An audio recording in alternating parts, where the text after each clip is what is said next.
Hi dear friends, അസ്സലാമു അലൈക്കും. എല്ലാവർക്കും ഷിഫൂസ് കിച്ചൻ ടൂറിലേക്ക് സ്വാഗതം. ഇന്ന് ഞാൻ വന്നിട്ടുള്ളത് നല്ല ടേസ്റ്റി ആയിട്ടുള്ള ഒരു പിസ്സയുടെ റെസിപ്പി ആയിട്ടാണ്. നമ്മൾ ഈ പിസ്സ റെഡിയാക്കുന്നത് നമ്മൾ ബ്രെഡ് വെച്ചിട്ടാണ് ഈ പിസ്സ റെഡിയാക്കുന്നത്.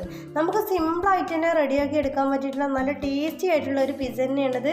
അപ്പോൾ എൻ്റെ ചാനൽ ആദ്യമായിട്ട് കാണുന്നവർ നിങ്ങൾക്ക് ഇഷ്ടപ്പെടുകയാണെങ്കിൽ സബ്സ്ക്രൈബ് ചെയ്യണം, ലൈക്ക് ചെയ്യണം, ഷെയർ ചെയ്യണം, പിന്നെ ബെൽ ബട്ടൺ എനേബിൾ ചെയ്യാൻ മറക്കരുത്. അപ്പോൾ ഞാനിപ്പോൾ നമ്മുടെ പിസ്സക്ക് വേണ്ടിയിട്ട് ബ്രെഡ് എടുത്തിട്ടുള്ളത് 7 പീസ് ബ്രെഡാണ് എടുത്തിട്ടുള്ളത്. അപ്പോൾ നമുക്ക് ഫസ്റ്റ് തന്നെ നമ്മുടെ ബ്രെഡ് ഒന്ന് ചെറുതായിട്ട് കട്ട് ചെയ്തെടുക്കാം.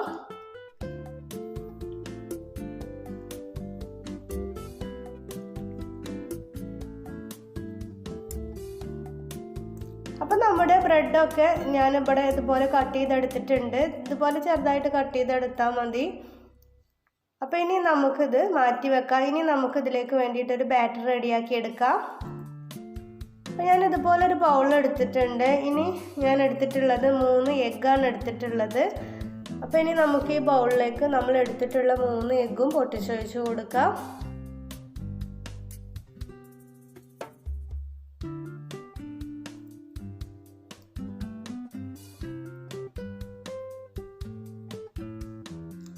അപ്പോൾ നമ്മൾ 3 എഗ്ഗും പൊട്ടിച്ച് വെച്ച് കൊടുത്തിട്ടുണ്ട്. 1 സ്പൂൺ പഞ്ചസാര ചേർത്ത് കൊടുക്കുക. ഇനി നമുക്ക് 1 സ്പൂൺ കുരുമുളക് പൊടിയും കൂടെ ചേർത്ത് കൊടുക്കാം. ഇനി ഒരു 1/4 സ്പൂണ് ഉപ്പും കൂടെ ചേർത്ത് കൊടുക്കാം. ഇനി നമുക്കിതിലേക്ക് ഒരു 1/2 ഗ്ലാസ് പാലാണ് ഞാൻ ഒഴിച്ച് കൊടുക്കുന്നത്. ഇനി നമുക്കിത് നല്ലതുപോലെ ഒന്ന് മിക്സ് ചെയ്തെടുക്കാം. ഇതുപോലെ ഒരു സ്പൂണ് വെച്ചിട്ട് നമുക്ക് നല്ലതുപോലെ തന്നെ ഒന്ന് മിക്സ് ചെയ്തെടുക്കാം. അപ്പോൾ നമ്മളിപ്പോൾ അത് നല്ലതുപോലെ തന്നെ മിക്സ് ചെയ്തെടുത്തിട്ടുണ്ട്. കണ്ടില്ല, ഇതുപോലെ കിട്ടിയിട്ടുണ്ട്. ഇനി നമ്മൾ നേരത്തെ കട്ട് ചെയ്ത് മാറ്റി വെച്ചിട്ടുള്ള നമ്മുടെ ബ്രെഡിൻ്റെ പീസ് ഇതിലേക്ക് ഇട്ട് കൊടുക്കാം.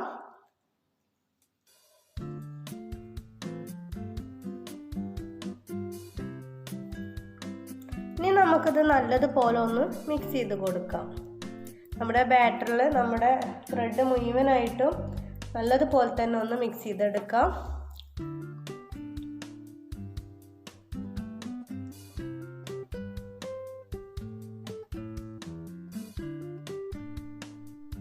ഇപ്പം നമ്മുടെ ബ്രെഡ് നമ്മുടെ എഗ്ഗ് മിക്സിൽ നല്ലതുപോലെ തന്നെ മിക്സ് ചെയ്തെടുത്തിട്ടുണ്ട്. ഇനി നമുക്കിതിലേക്ക് നമ്മുടെ പിസ്സയിലേക്ക് വേണ്ടിയിട്ട് കുറച്ച് വെജിറ്റബിൾസ് എടുക്കാം.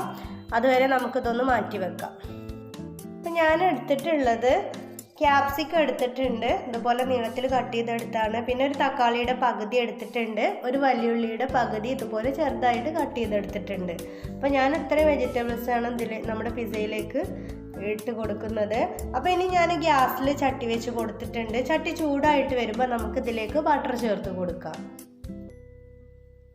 ബട്ടർ നല്ലതുപോലെ തന്നെ മെൽറ്റായിട്ട് വരുമ്പോൾ നമ്മൾ നേരത്തെ റെഡിയാക്കി വെച്ചിട്ടുള്ള നമ്മുടെ ബ്രെഡിൻ്റെ മിക്സ് നമുക്കിതിലേക്ക് ഇട്ട് കൊടുക്കാം. നമ്മുടെ ഈ ചട്ടിയിലേക്ക് നമുക്ക് ഇട്ട് കൊടുക്കാം. നമ്മൾ ഈ സമയത്തൊക്കെ തീ സിമ്മിലിടണം. അത് നമ്മൾ പ്രത്യേകം ശ്രദ്ധിക്കണം, അല്ലെങ്കിൽ പെട്ടെന്ന് തന്നെ അടിക്ക് പിടിക്കും. അപ്പോൾ നമ്മുടെ ബ്രെഡിൻ്റെ മിക്സ് നമ്മുടെ ചട്ടിയിൽ എല്ലാ ഭാഗവും ഒരുപോലെ തന്നെ നമ്മൾ ലെവൽ ചെയ്ത് കൊടുത്തിട്ടുണ്ട്. ഇനി നമുക്കൊരു 2-3-4 മിനിറ്റ് ഇതൊന്ന് അടച്ച് വെച്ചിട്ട് ഒന്ന് വേവിച്ചെടുക്കാം. അപ്പോൾ അത് നല്ലതുപോലെ തന്നെ വെന്ത് വന്നിട്ടുണ്ട്. അപ്പോൾ നമ്മളിതുപോലെ ഒരു പ്ലേറ്റ് വെച്ചിട്ട് അതിലേക്ക് ഇത് തിരിച്ചിട്ട് കൊടുക്കുകയാണ് ചെയ്തിട്ടുള്ളത്. ഇനി നമുക്ക് ഈ ചട്ടിയിലേക്ക് തന്നെ ഇത് തിരിച്ചിട്ട് കൊടുക്കാം. ഇപ്പം നമ്മുടെ ബ്രെഡിൻ്റെ 2 ഭാഗവും വെന്ത് കിട്ടാൻ വേണ്ടിയിട്ടാണ് നമ്മളിതുപോലെ തിരിച്ചും മറിച്ചോട്ട് കൊടുത്തിട്ട് വേവിച്ചെടുക്കുന്നത്. ഇനി നമുക്കിതിൻ്റെ മുകളിലൂടെ ടൊമാറ്റോ കെച്ചപ്പാണ് ഞാൻ ഒഴിച്ച് കൊടുക്കുന്നത്. ഇനി നമുക്കൊരു സ്പൂണ് വെച്ചിട്ട് ഇതെല്ലാ ഭാഗത്തേക്കും ഒന്ന് പരത്തി കൊടുക്കാം. കൂടുതൽ ടൊമാറ്റോ കെച്ചപ്പിൻ്റെ ടേസ്റ്റ് ഇഷ്ടമുള്ളവർക്ക് കുറച്ചും കൂടി ടൊമാറ്റോ കെച്ചപ്പ് ഒഴിച്ച് കൊടുക്കാം. ഞാനിപ്പോൾ കുറച്ചേ ഒഴിച്ച് കൊടുത്തിട്ടുള്ളൂ. ഇനി നമ്മൾ കട്ട് ചെയ്ത് വെച്ചിട്ടുള്ള വലിയുള്ളി നമുക്ക് ഇതിലേക്ക് ഇട്ട് കൊടുക്കാം. ഇനി നമ്മൾ കട്ട് ചെയ്ത് വെച്ചിട്ടുള്ള തക്കാളിയും കൂടെ ഇതിലേക്ക് ഇട്ട് കൊടുക്കാം.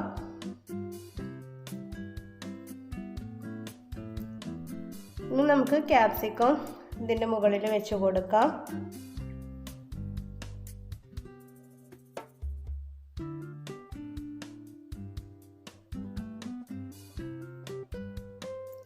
ഇനി ഞാൻ ഇതിൻ്റെ മുകളിലിട്ട് കൊടുക്കുന്നത് ചിക്കനാണ്. ചിക്കൻ ഫ്രൈ ചെയ്തെടുത്തതാണ്. ചെറിയ ചെറിയ പീസാക്കിയിട്ട് ഞാനിങ്ങനെ പിച്ചി എടുത്തിട്ടുള്ളതാണ്. അപ്പോൾ ഇനി നമുക്ക് നമ്മുടെ ചിക്കനും ഇതുപോലെ എല്ലാ ഭാഗത്തേക്കും ഇട്ട് കൊടുക്കാം. ചിക്കൻ ഞാൻ സാധാ നമ്മൾ ചിക്കൻ ഫ്രൈ ചെയ്തെടുക്കുന്ന പോലെ തന്നെ മഞ്ഞളും മുളകും ഉപ്പും ഒക്കെ ഇട്ടിട്ട് ഫ്രൈ ചെയ്തെടുത്തിട്ടുള്ള ചിക്കനാണ്. അപ്പം നമുക്ക് നമ്മുടെ ചിക്കന് മുഴുവനായിട്ട് ഇതിൻ്റെ മുകളിലൂടെ ഇട്ട് കൊടുക്കാം. ഇപ്പം നമ്മൾ ചിക്കൻ ഇട്ട് കൊടുത്തിട്ടുണ്ട്. ഇനി നമുക്ക് ഇതിലേക്ക് ഒരു 1/4 സ്പൂണ് ഒറിഗാനോ ആണ് ഇട്ട് കൊടുക്കുന്നത്. ഒറിഗാനോ കയ്യിലുള്ളവർ ഇട്ട് കൊടുത്താൽ മതി. ഇനി നമുക്കൊരു 1/2 സ്പൂണ് വറ്റൽമുളക് പൊടിച്ചെടുത്തതും കൂടെയാണ് ഞാൻ ഇട്ട് കൊടുത്തിട്ടുള്ളത്. ഇനി നമുക്ക് ഇതിൻ്റെ മുകളിലൂടെ നമ്മുടെ പിസ്സയുടെ മെയിൻ ഇൻഗ്രീഡിയൻസ് ആയിട്ടുള്ള ചീസ് ഇട്ട് കൊടുക്കാം. അത്യാവശ്യം നല്ലതുപോലെ തന്നെ നമ്മൾ ചീസ് ഇട്ട് കൊടുക്കണം, എങ്കിലേ നമുക്ക് ആ പിസ്സ നല്ല ടേസ്റ്റിൽ കിട്ടുള്ളൂ. ഇപ്പം ഞാൻ ചീസൊക്കെ മുകളിലൂടെ മുഴുവനായിട്ട് ഇട്ട് കൊടുത്തിട്ടുണ്ട്. ഇനി നമുക്കിതൊന്ന് നമ്മുടെ ചീസ് മെൽറ്റായിട്ട് വരുന്നത് വരെ ഇതൊന്ന് അടച്ചു വെച്ചിട്ടൊന്ന് വെയിറ്റ് ചെയ്യുക. അപ്പം ഞാൻ മൊസറല്ല ചീസാണ് ഇതിലേക്ക് ഇട്ട് കൊടുത്തിട്ടുള്ളത്. ഇപ്പം നമ്മുടെ ചീസൊക്കെ നല്ലതുപോലെ തന്നെ മെൽറ്റായി വന്നിട്ടുണ്ട്. നമ്മൾ ടേസ്റ്റി ആയിട്ടുള്ള പിസ്സ ഇവിടെ റെഡി ആയിട്ടുണ്ട്. ഇപ്പം ഞാനിത് പ്ലേറ്റിലേക്ക് മാറ്റിയിട്ടുണ്ട്. ഇനി നമുക്കിത് ചൂട് കൊടുക്കണേ തന്നെ ഒന്ന് കട്ട് ചെയ്ത് നോക്കാം. കഴിക്കാൻ നല്ല ടേസ്റ്റാണ്. നിങ്ങളെല്ലാവരും ഇതുപോലെ ഒന്ന് ട്രൈ ചെയ്ത് നോക്കണം. നമുക്ക് സിമ്പിളായിട്ട് റെഡിയാക്കാൻ പറ്റിയിട്ടുള്ള ഒരു റെസിപ്പി തന്നെയാണ്. അപ്പോൾ വീഡിയോ ഇഷ്ടപ്പെട്ടാൽ ലൈക്ക് ചെയ്യാൻ മറക്കരുത്. അപ്പോൾ ഇൻഷാ അല്ലാഹ് ഞാൻ വേറെ വീഡിയോസായിട്ട് വീണ്ടും വരാം. Thank you for watching.